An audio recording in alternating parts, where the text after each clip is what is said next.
It was mid-afternoon on the 22nd of January, 41 AD. In the morning, the Emperor Caligula had been to the theatre, but he had a bit of a hangover, so he decided to skip lunch and freshen up with a quick bath.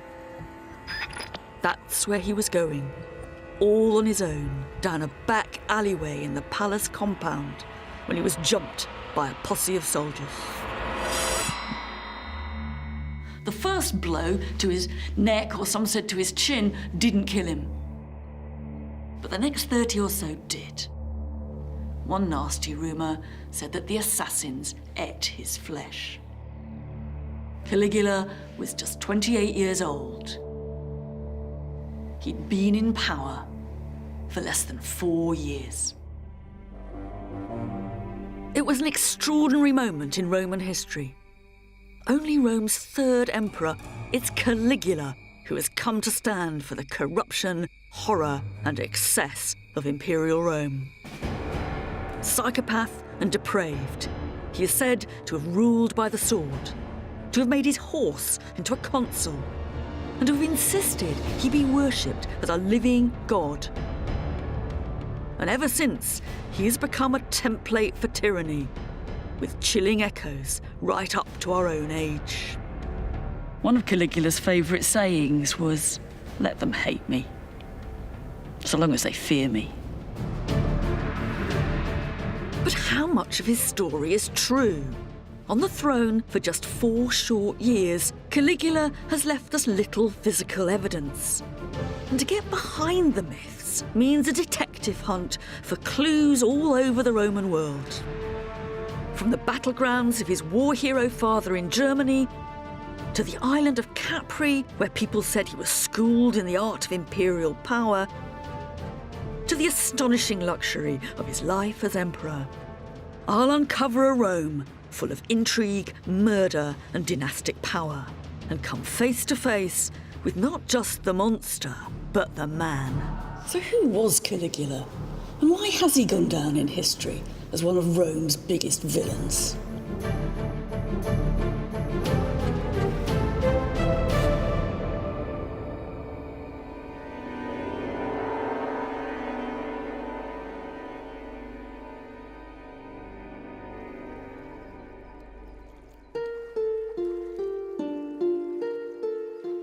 The first clear sight we have of Caligula in any historical record is a long way from Rome. From about the age of 2, Caligula spent his childhood on the road on the empire's northern frontier, parcelled round from army camp to army camp with his mum and his dad, one of Rome's most charismatic military commanders. By now, Rome had been under one-man rule for just 50 years. And a generation after the first emperor Augustus, power was in the hands of one family, Caligula's.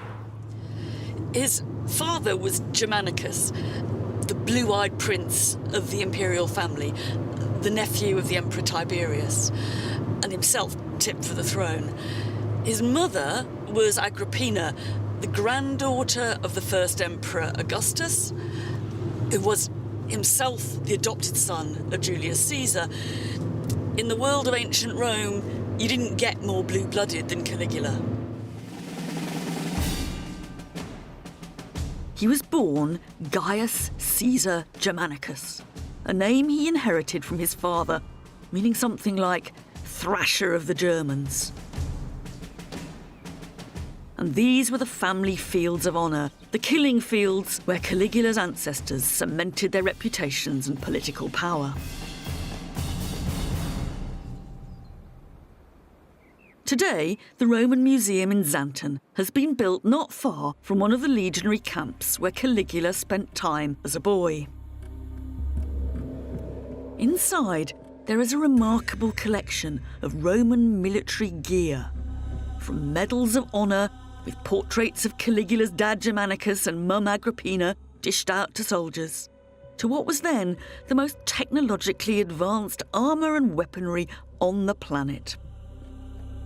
There are cavalry helmets and daggers, the remains of frighteningly powerful crossbows, and rainstorms of piercing arrows, all of which remind us that Caligula's childhood playground was not some cosy peacekeeping mission, but a vicious war zone. But perhaps the museum's most intriguing artefact is also its most humble.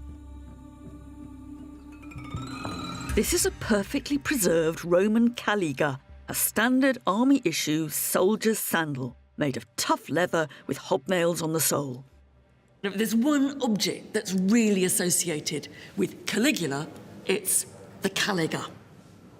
The story goes that when he was a boy and he was living on military camps with his parents, his mum had him dressed up in the uniform of an ordinary Roman soldier, right down to the Caligulas. He was a kind of baby squaddy, a legionary mascot. And we tend to think of the name Caligula as a rather grand imperial name. In fact, it was the little boy's nickname. It means little boots, bootykins, or the kid in the Caligulas. When he grew up, Caligula hated it. It must have seemed as if he was being called Emperor Didums or something. And if you'd have asked him what his name was, he would have said quite correctly his name was the Emperor Gaius. The fact that even now we still call him bootykins shows just how successful his enemies were in pouring scorn over him. He himself would have been horrified to think of us calling him Caligula.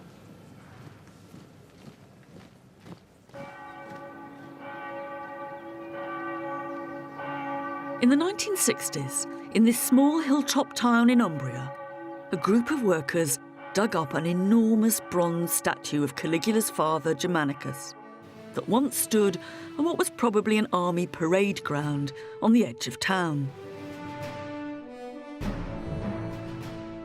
It shows him in the classic pose of an imperial leader, arm outstretched, addressing his troops. And standing beneath him, one can't help but sense the status and glamour of the man in whose shadow the little Caligula grew up. One theory is that the statue was put up by Caligula himself after becoming emperor, in memory of the event that radically changed the course of his life.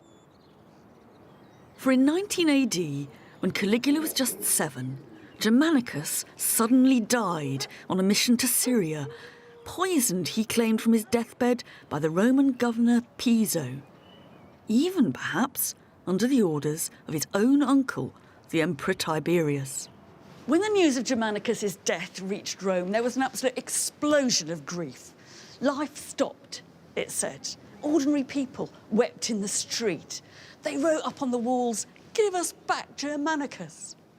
The only people not grieving were the emperor and his mother. They weren't seen in public, and they didn't authorise a full state funeral when the ashes of Germanicus came home to be put in the family tomb. Eventually, Piso was put on trial, but a few days in, he conveniently committed suicide, and the trial was turned into something more like a public inquiry. And this is a copy of the record of that public inquiry, the formal report, inscribed in bronze, dated the 10th of December 20 AD. Basically, the message is the only person guilty here was Piso, conveniently dead. But the most extraordinary bit of the document, and its real point, is down here, where it says that one of these reports is to be inscribed in the chief city of every province, and that it is to be inscribed in Hibernis, in the winter quarters of each legion, cuiusque legionis. This is mass communication Roman style. It's a major attempt to get the official message across everywhere. It's hard not to think it all might not have been too little, too late. The suspicions circling around Germanicus' death would mark the start of an increasingly bitter feud between Caligula's mother Agrippina and the palace.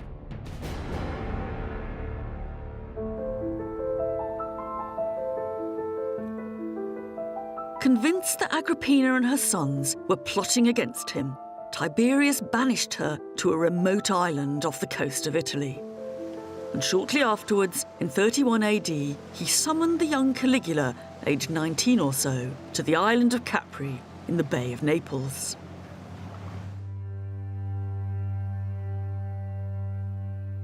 This was the seat of Tiberius's power away from Rome. It was from here that he ruled the empire by proxy, from a whole suite of imperial villas built high into the cliffs. Tucked away in a museum on the island is one small trace of Caligula's stay here.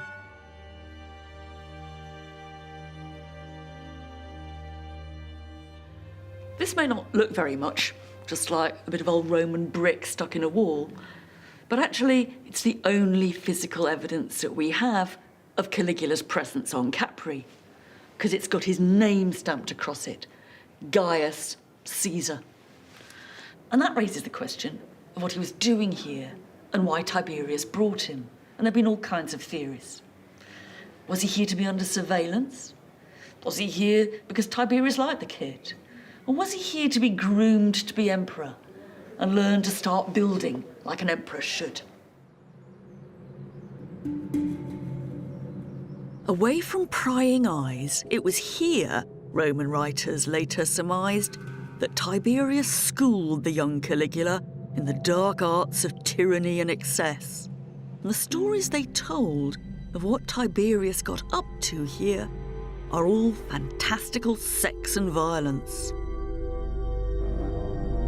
Those people he wanted to get rid of, he had chucked over the cliffs. And he'd stationed a platoon of sailors in boats at the bottom to finish them off with their oars if they weren't yet dead.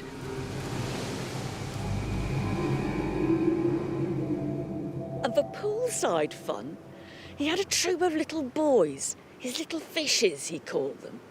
They'd been specially trained to swim between his thighs while he was in the pool and nibble his genitals. Whatever Tiberius really got up to, we do know that Caligula's time in his charge was defined by remarkable brutality, much of which was aimed at his own family. For while Caligula was living in the lap of luxury, his mother Agrippina was beaten up. She lost her sight in one eye, she went on hunger strike, was force-fed, until finally she starved to death. Not only that, both his brothers came to violent ends. One by one, Caligula had lost his father and his mother and his two elder brothers. He and his sisters were the only ones in the family left. It's a chilling reminder that in Rome, the closer you were to power, the harder it was to survive. In the vaults of the British Museum is one macabre memento from Capri that sums up the young Caligula's life in the emperor's court. It looks like a real skull, but actually it's an extraordinarily lifelike work of art made of marble. This must have made a stunning centrepiece on the imperial dining table. Rich Romans loved the idea of eat, drink and be merry, because tomorrow you'll die. But if you put it back in the context of the imperial court, there are more sinister messages. For a start, there's the violence of the emperor himself. Anyone sitting round this, at the imperial dining table, must have been aware that their lives hung on a knife edge, that they could be flavour of the month one minute and dead the next. The best advice was never to let your feelings show. Keep poker-faced.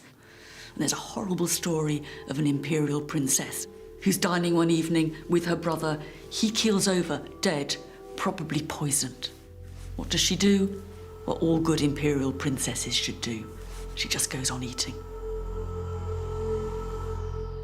In fact, we're told that when Caligula was on Capri and his relatives were being bumped off one by one, he learnt never to show any emotion at all. Underlying all this nastiness was an issue that the Roman Empire always struggled to work out: the problem of succession. Even though though Roman power had now become a family business, since the founder of the dynasty, Augustus, there was no fixed system for passing the power on. A fatal flaw that colours the whole Caligula story. Succession posed a problem for the Romans for two reasons. First, the emperor isn't a real job. It's supposed to be just a bundle of personal powers, and so you couldn't pass those on in a normal way. But the other problem is that Augustus and Livia didn't have children with each other, even though each of them had children with other people. And what that means is there isn't a clear line of succession, a son to follow a father, a grandson to follow a son. So when an emperor begins to seem a bit sick or unreliable or gets old, all sorts of groups begin to jockey for power. There's the legions in the provinces, there's the imperial bodyguards in Rome, you've got the courtiers, you have the ex-slaves in the palace who want to know who's going to own them next, and then you've got various imperial women trying to get their sons into power. And so it's a very, very unstable situation. It is that instability and the uncertainty of it all that both produces real violence and also allegations and rumours of violence. That's right. First thing that Tiberius does when he succeeds Augustus is he sends a boat to an island on which one of his relatives has been kept in exile for decades to have the boy killed because he could have been an alternative. And what does Caligula do when he takes power? One of the first things he does is he has his cousin, a little boy named Tiberius Gemellus, murdered because he's somebody else who could have been emperor. And what's amazing is that for the first 100 years of the empire, there's not a single emperor about whose death there isn't some kind of allegation that he was bumped off, you know, that the poison mushrooms had done him in. And there is that story of Caligula, who some people said had actually smothered Tiberius, when he was, asleep, in order to take power himself. And the other story is he got the captain of the Praetorian Guard to do it for him, because emperors have people who do the smothering for them.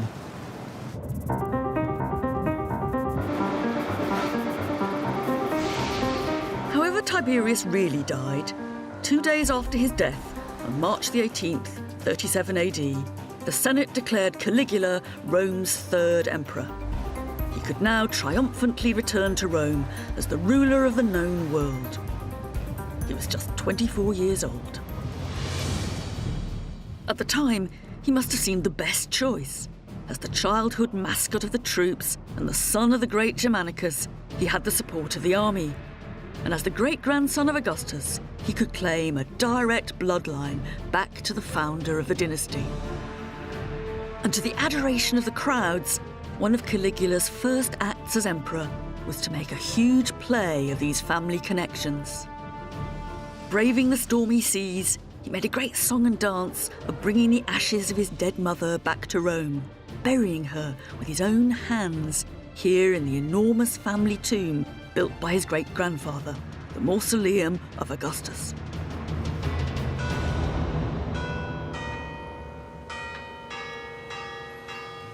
At the Capitoline Museums in Rome, the whacking tombstone Caligula put up to his mother still survives. And it's so much more than just a grave marker. It starts by saying ossa. These are the bones, in fact, the ashes of Agrippina, the daughter of Marcus Agrippa, the granddaughter, Neptis, Divi Aug, of Augustus, the first emperor, who's now a god, a deus. And she's the wife, the uxor, of Germanicus Caesar, the golden boy of the empire. And she's the mother, Martris, of Gaius, Caesar, Augustus, Germanicus, Princeps, the emperor, Caligula. In a way, it says just as much about Caligula. This is his manifesto to his right to imperial rule. But there was another way in which Caligula could get the message across about who was now in charge. By the money he minted, stamped with his portrait, and which he showered down on the people of Rome. Caligula is supposed to have been absolutely spectacularly generous. He's said on some occasions to have gone up to the first floor of a building in the Forum and actually thrown money, thrown coins at the crowd. They would have got some good cash to take home, more important in a way, you'd also go home with a message. Because one of the ways that emperors could get their version of events and their slogans across to the Roman people at large was to put them on the coins. So, you literally carried around the imperial propaganda in your pocket. In Caligula's case, they hammer home the point about the royal blood flowing through his veins. This one shows Caligula on one side, his father, the great Germanicus, on the other. Another shows a carriage parading a statue of his mother in celebrations founded in her honour. And even more important, this one shows Caligula sacrificing a bull at the temple of his great-grandfather, the god Augustus. But this one has an even more pointed message. On the one side, there's a really gorgeous portrait of Caligula and his name here, Gaius Caesar. But on the other, you can see what must be him standing on a box, his arm outstretched, and he's talking to a group of soldiers. And it says at the top, ad locute, short for ad locutio, the speech of the emperor to his troops, and underneath COH, short for cohortes, the cohorts of the Praetorian Guard. And the message of this is clear. Whatever family background you have, whatever deals you've done, nobody in Rome can become an emperor unless they've got the support of the army. And this is what many modern despots and tyrants have also discovered. Without the support of the troops, you're either deposed or you're dead. These coins give us an idea of how an emperor branded his image in the days before TV and radio. Alongside stamping his face on the cash, cheap cameos of Caligula were cut from glass and clay, and portrait busts were sent out across the empire to be copied and turned into a whole gallery of imperial statues. And if you've ever wondered why there are so many heads and so few bodies, one reason is that the heads were always meant to be replaceable. You can see just how easy it would be to take one head out and pop another one in.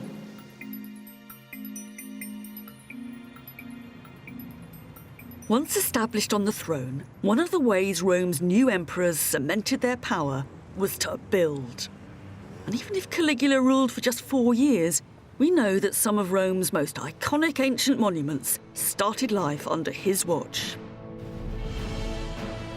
There were the aqueducts, the Aqua Claudia and the Anio Novus, bringing water from over 40 miles away to the centre of Rome.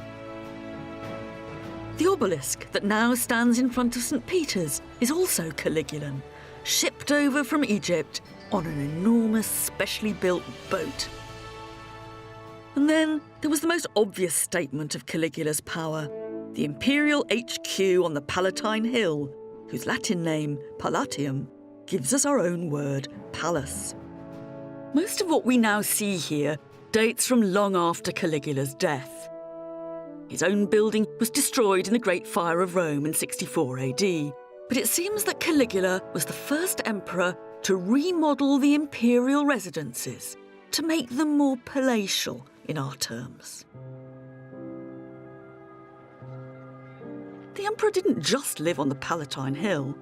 Caligula also inherited vast pleasure gardens called horti on the outskirts of the city.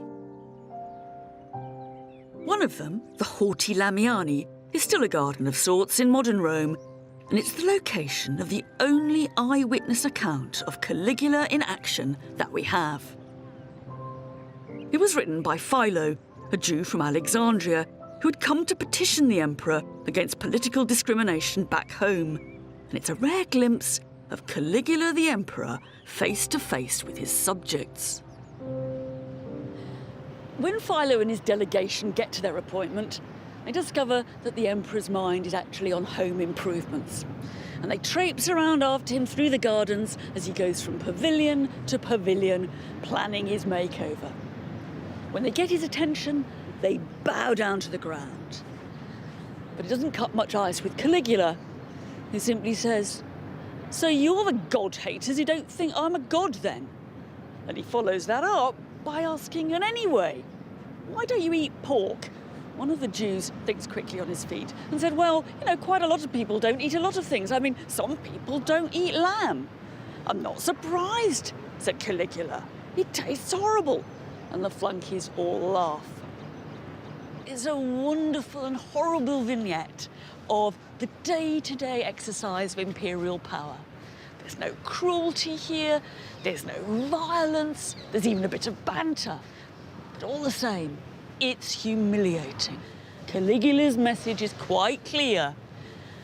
My fancy window glass is more important than the Jews of Alexandria. It's a revealing story, and it also tells us a lot more than we might think about imperial luxury. For one of the ways emperors dazzled you with their power, rammed it in your face, was with the very trappings of their world. And it's from the pleasure gardens that we can still find traces of Caligulan splendour. From them have come some of the most impressive and famous statues of ancient Rome, such as the Discobolos, the discus thrower, a version of an earlier Greek masterpiece.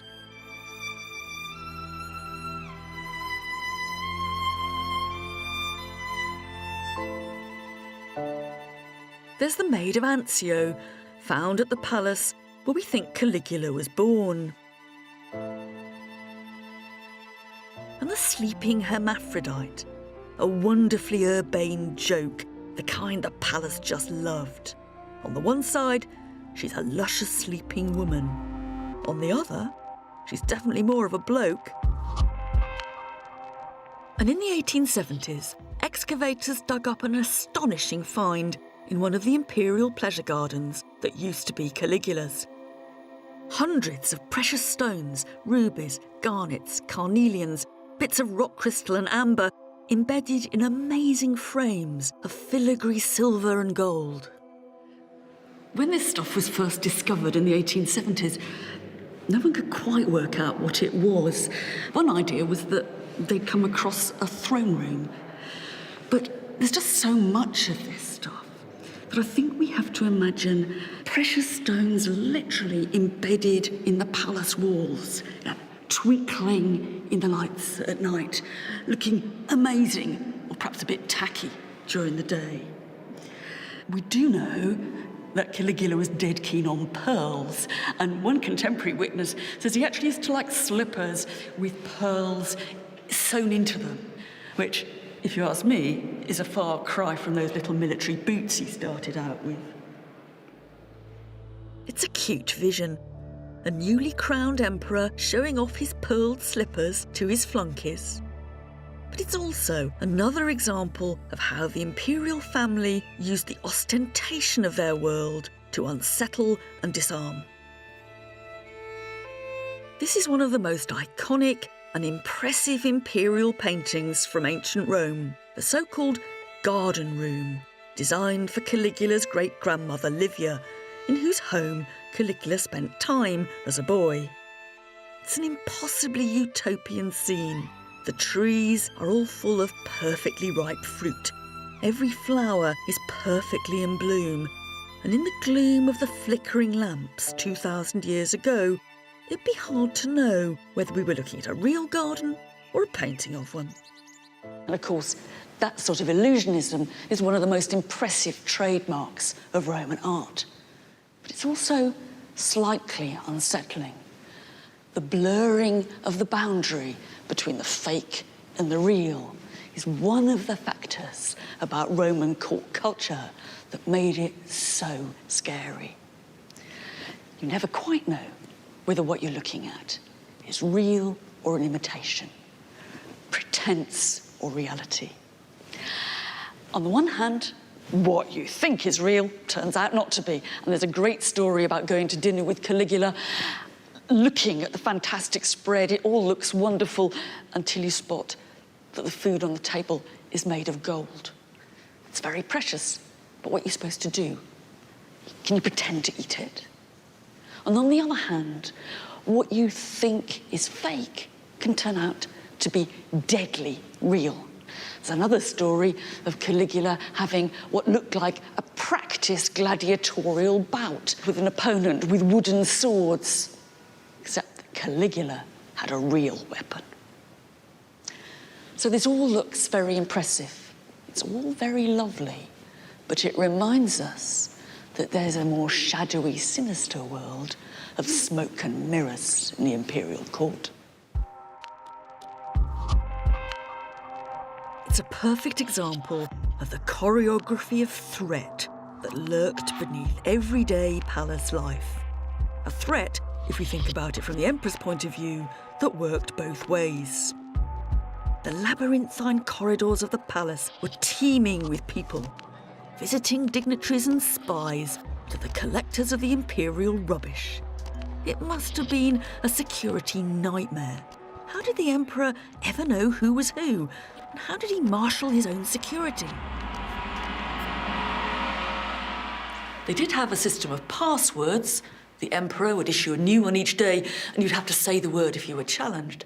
But that wasn't enough for the most anxious emperors. One of them is said to have had the walls of the palace lined with mirrors, so he really could see who was coming up behind him. In this world, where the Emperor was always watching his back, the people he ended up trusting the most weren't just his personal security force, but also his slaves. And high up on a wall of a museum in Rome is the record of the staff from one of Caligula's actual palaces. Each one tells us what they did. Here's one, for example, Saturninus Sphere. That's short for Spherista. Spherista means ball player, but perhaps Saturninus was a personal trainer. We've got our Gaius. He's a gubernator, the helmsman, perhaps on the imperial yacht.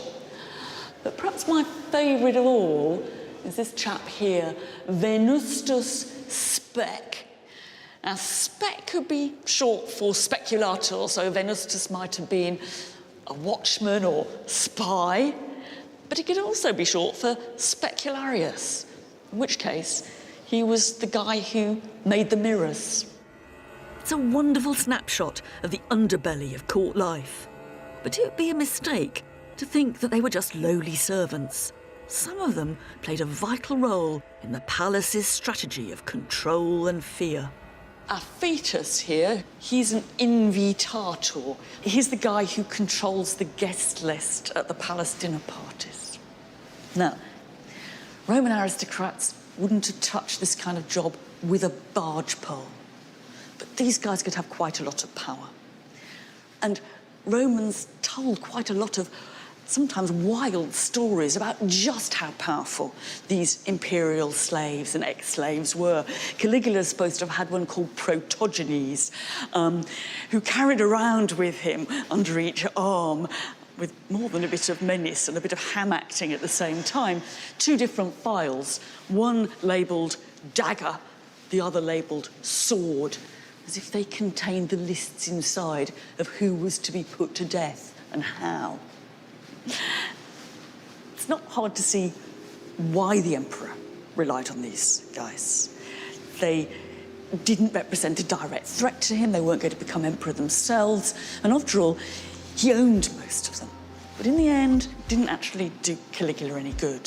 Some of them are supposed to have been involved in the final plot to kill him. This is now one of the most powerful images of Caligula that we have. A man who is paranoid about his own security, and not unreasonably. As he no doubt learnt from the fate of his own family under Tiberius, conspiracies were an absolutely inevitable part of imperial life. If Caligula's always looking behind him, if he's always watchful, are there people who really are out to get him? Yes, there were people out to get him, and I think there were of 2 quite different types. Either there are people within the extended family who accept that Rome is now a dynastic autocracy, of which they are part, but want themselves, rather than Caligula, to be the autocrat. But there's also another type of potential opposition, which is people who don't think that Rome ought to be a dynastic autocracy at all, and they want to put the clock back to the Republic run by the Roman aristocracy, run by the Senate. But it's really the first type. It's the family trying to replace him from one of their own number that looks like it's the most important, or we have most evidence for. Yes, his brother-in-law, Aemilius Lepidus, was executed for plotting against him, and his wife, Caligula's sister, and also Caligula's other surviving sister were both exiled as a result. So clearly Caligula saw this as a threat from those closest to him inside the family to his own position. So in a sense, he's quite right to be looking over his shoulder, because the people who've got the knife out are likely to be the people he's hanging out with most days of the week. Yeah, and he doesn't know how many of them there are. Ever since, historians have wanted to make this family plot one of the turning points in Caligula's reign that marked his transition from golden boy with promise to the maniacal monster we've all come to know. But the fact is that this is the period of Caligula's life, his time in power, about which we actually know the least. Were these conspiracies real conspiracies? Was this the moment that he started to lose his grip? We don't know. What we do is that this is when the stories of madness and excess that have come to define Caligula mostly start. And perhaps the most famous is that he gave his favourite horse, Incitatus, that's Speedy, his own palace, that he fed him oats mixed with gold, and that he made him a consul of Rome.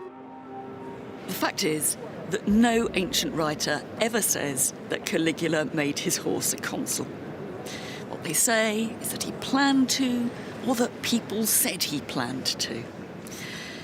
I'd be pretty certain that what underlies all this is a bit of banter, a Caligulan joke. I mean, I can imagine him at dinner one evening with his friends among the aristocracy, and he's trying to needle them a bit. And he's saying, "Oh, you're a hopeless lot. I'd rather have my horse consul than one of you." And that then goes down in history as if it was serious. But anyway, we all do love stories about monarchs and their pampered pets. Just think of our fantasies about Queen Elizabeth and her corgis, how they have diamond collars and they eat out of silver bowls and they're served by footmen in uniform. I wonder what we'd say if we found that she nicknamed one of them Prime Minister. And it wasn't just stories of unbridled excess. Much of what else was thought wrong with Caligula came down to his sex life.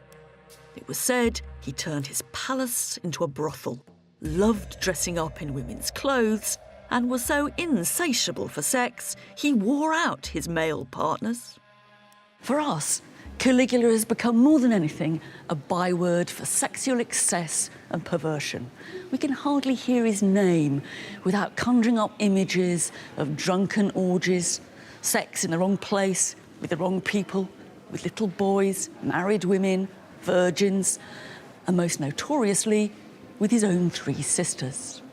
If we were making a porn movie Roman style, we'd be bound to cast Caligula in the lead.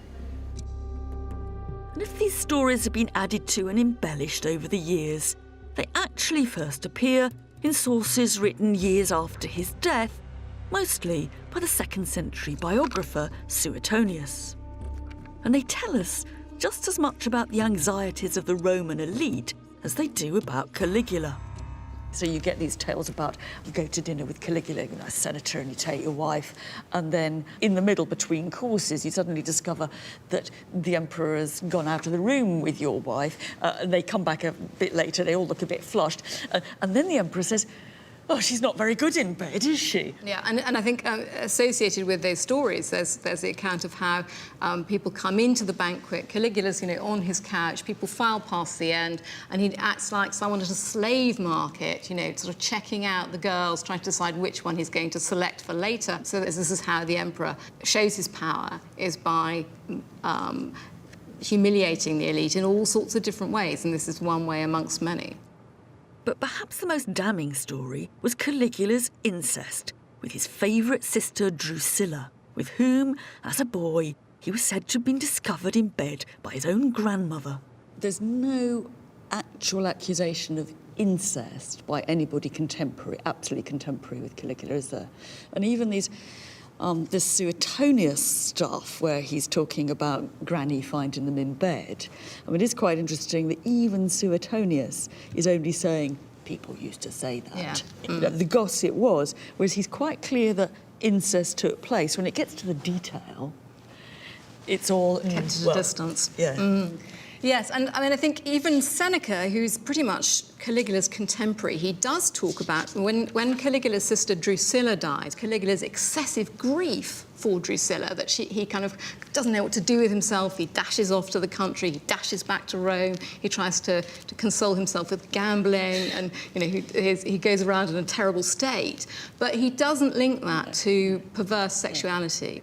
I mean, I think there's also the sort of dynastic aspect of it. I mean, the stories about incest are partly about their anxieties about the way that power's now transmitted in the Roman world, that instead of it's, going from one lot of middle-aged men to another lot of middle-aged men, through a proper process in the Senate, it's, it's one family that's holding on to power, and the women in that family then have, influence in a way they never had previously done under the Roman Republic. So really what these stories are telling us about power? I think that's right. That he is a youngish man.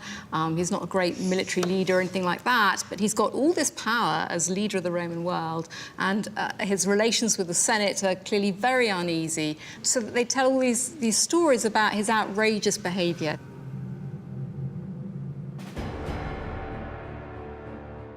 Perhaps this is a clue to one of the problems of Caligula. Whereas Augustus and Tiberius had come to power after prominent military careers, Boutykins was thrust on the throne at just 24. Without the military pedigree or political experience to earn the elite's respect, it's hardly surprising he might cast around for alternative, more king-like models of leadership, and that included presenting himself as both emperor and god. The boundary between Roman emperors and the gods was always a fragile one. But Caligula trampled right through it. He's said to have insisted on being worshipped as a god in his own lifetime. And to make matters worse, we're told he transformed the most symbolic space in Rome, the People's Forum, into his own stage to be worshipped.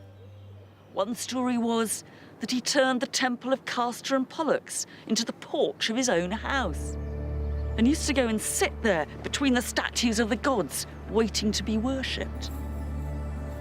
Another story was he used to go up to the Capitoline Hill to talk to Jupiter there, and then built a bridge between the Palatine and the Capitoline to make those conversations a bit easier. It's even said that he had flamingos sacrificed to him. If there's now nothing left of these buildings above ground in the Forum, archaeologist Henry Hurst has uncovered evidence beneath that suggests they might not be entirely fantasy. We dug over all of this area and were very lucky in that we found some unusually well-dated remains, and we could date them pretty much to around 40 AD, around the time of Caligula's reign.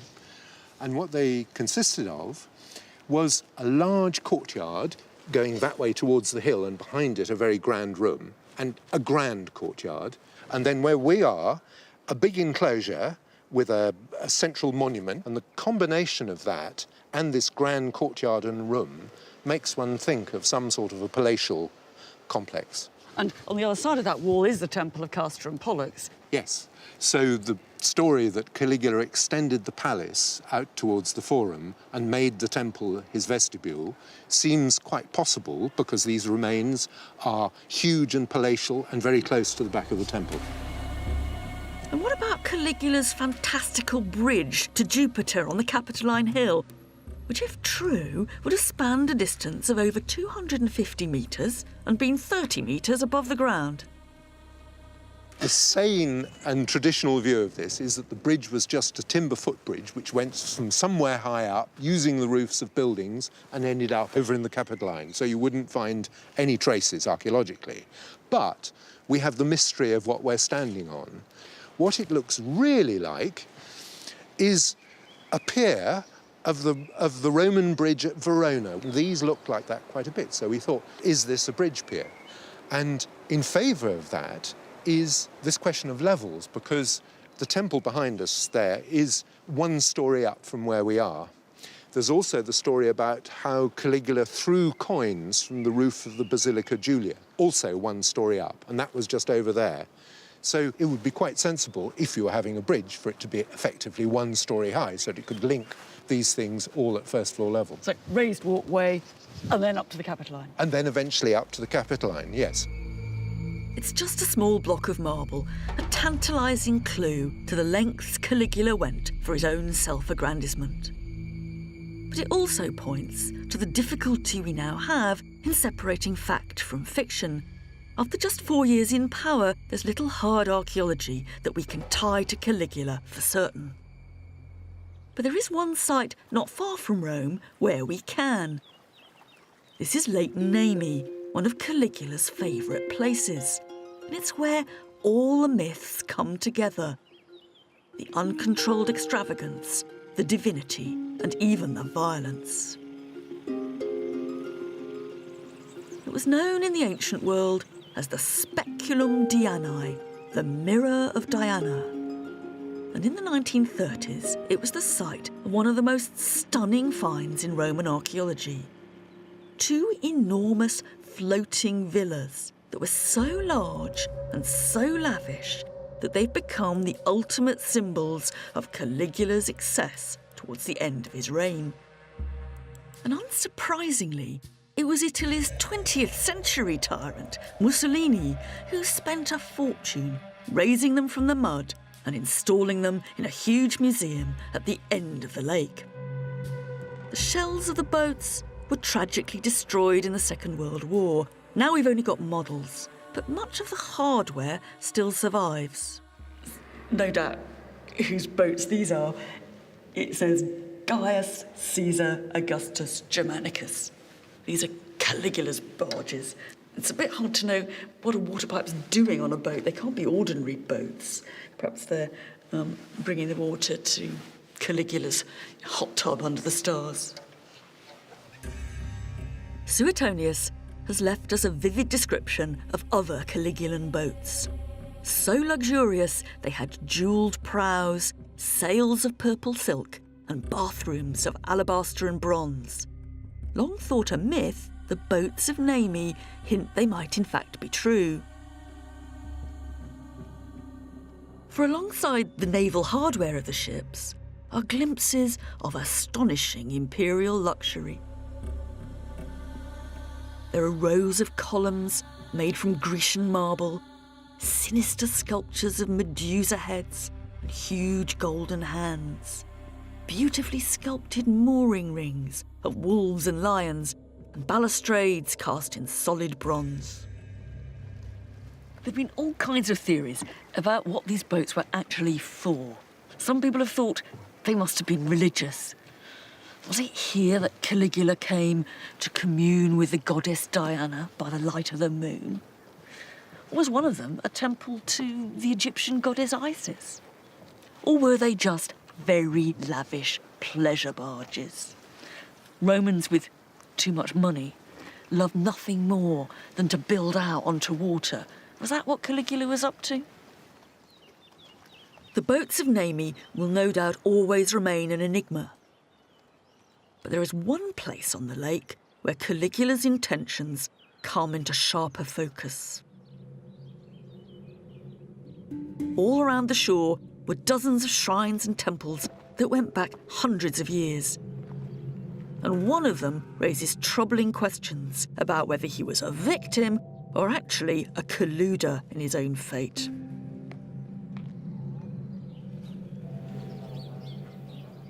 This was once the sanctuary of Diana, a richly decorated temple in a grove of sacred trees. There was just one weird thing about the sanctuary of Diana, and that was the priest in charge, the so-called King of Nemi, the Rex Nemorensis. First of all, he was a runaway slave. And secondly, in order to get the job, he had to kill the present incumbent. If you wanted to become Rex here, You came to the sanctuary, you went and found the special sacred tree, you pulled off a branch. If you managed to pull off that branch, you were allowed to challenge the current priest to a fight to the death. If you won, you became Rex yourself, but of course, you also got a death sentence because someone else would be along sooner or later to challenge you. Ancient writers tell us about seeing the priest in this sanctuary. He had a sword in his hand, and he was always looking furtively about him, for obvious reasons. The ritual of Nemi harked back to a very primitive level of ancient religion, and Caligula was said to have revived it with glee, finding a slave to come and kill the priest in charge. Whether Caligula did that because he wanted to inject a bit of religious reality into what had become a charade, or whether it was just capricious sadism, we don't know. But it's hard not to think of the King of Nemi as an uncanny double of the Emperor of Rome. Both were looking behind their backs. Maybe Caligula had spotted that too.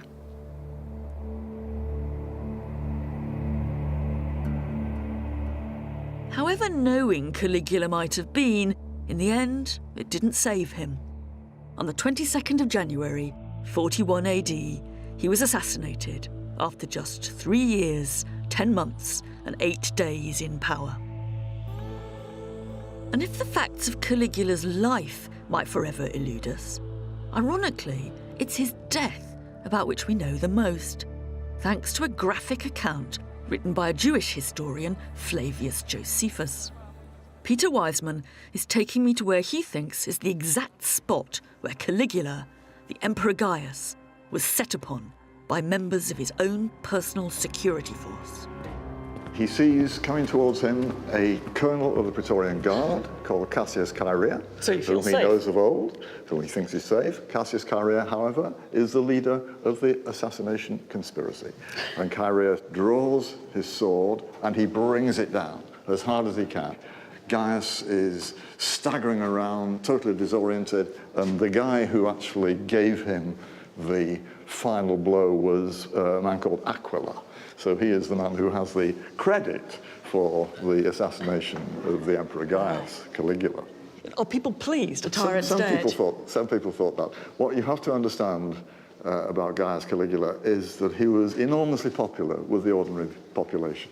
He was a Caesar. He was the son of Germanicus. He was the great-grandson of Augustus. He was the great-great-grandson of Julius Caesar. All these were popular heroes. Yeah. He was their popular hero. And they hated the idea that people, senators, senior army officers, should take it upon them to kill their man.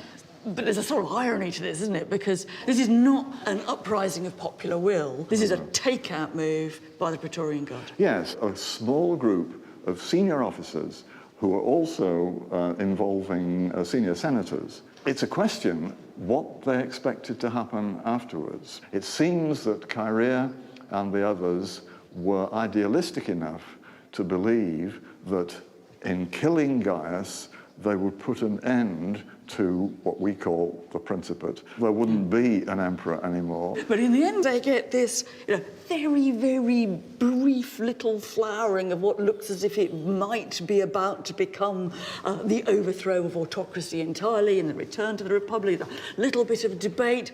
And then, half an hour later, they find Caligula's uncle, Claudius, to put back on the throne. That's because the Praetorian Guard itself depended on there being an emperor. It was the ultimate betrayal and a chilling reminder that in Imperial Rome, it was not the emperor, but the army who held the reins of power. But there's one final chapter in Caligula's story which adds, I think, to his terrible reputation. There's evidence that attacks on his memory began almost before his body went cold. To justify his assassination, the new regime condemned him as a tyrant. His uncompleted building projects were then taken over and inscribed with Claudius's name. Some of his coins were defaced, his initials symbolically scratched out, and in many of his official statues, the heads were either replaced or destroyed. And at the wonderful Monte Martini Museum in Rome is a strange bust of Caligula's uncle, the new and in many ways just as vicious emperor, which underscores the shifty awkwardness of the transition of power. The face looks for all the world like the Emperor Claudius. It's a bit middle-aged and frowny, just how Claudius is often shown. But he's got this strangely bouffant fringe.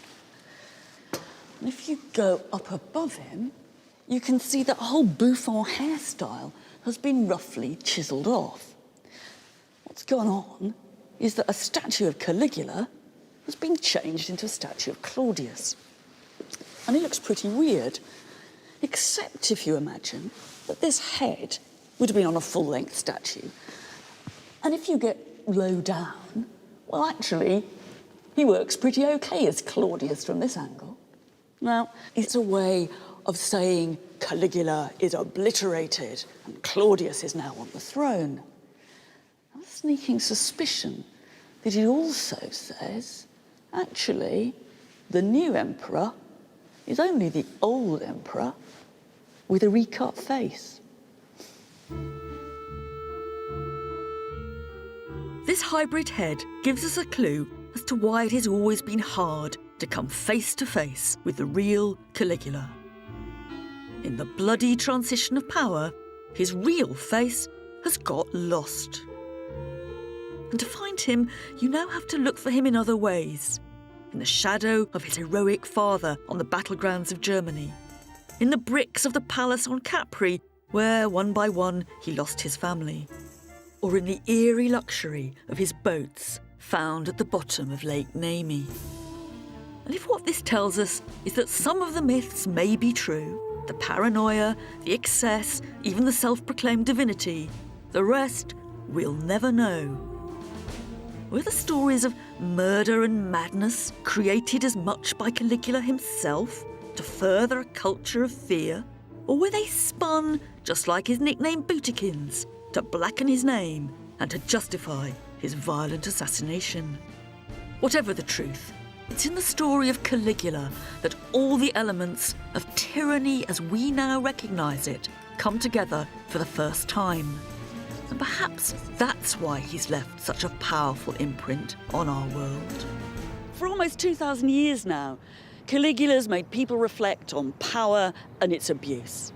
The man and the myth, and to be honest, you can't ever quite separate the two, have raised all kinds of questions about cruelty, excess, about adoration, about the delusions of an autocrat, and about his fearful isolation.